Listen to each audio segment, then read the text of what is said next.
Hello అండి. Welcome back to our channel.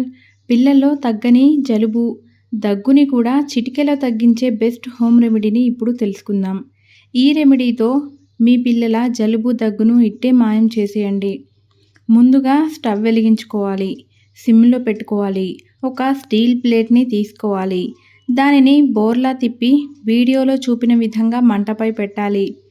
ఇప్పుడు తమలపాకులు తీసుకోవాలి. వాటిని ప్లేట్ మీద ఇలా బోర్లించి పెట్టి స్టవ్ ఆఫ్ చేయాలి. ఒక 10-15 సెకండ్ల వరకు ఆకులను హీట్ చేయాలి. ఆకులను ఒక సైడ్ మాత్రమే వేడి చేయాలి. ఇలా చేస్తే ఆకుల నుంచి ఎక్కువ రసం వెలువడుతుంది. ఆకులు 15 సెకండ్లు హీట్ చేశాక కొద్దిగా కలర్ మారతాయి. అలాగే వాటి నుంచి మంచి స్మెల్ కూడా వస్తుంది.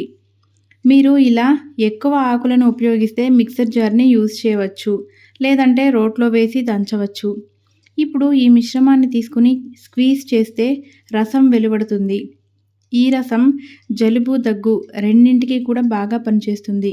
ఈ రసానికి కొద్దిగా వేడి నీళ్లను కలిపి బేబీకి తాగించాలి. 6 నెలలు దాటిన పిల్లలకు రోజుకి 2 సార్లు తాగించాలి. వెంటనే తగ్గిపోతుంది. ఈ వీడియో ఇన్ఫర్మేటివ్ అయితే ఛానల్‌ను సబ్స్క్రైబ్ చేసుకోండి. అలాగే వీడియోకి ఒక లైక్ చేయండి. Thanks for watching.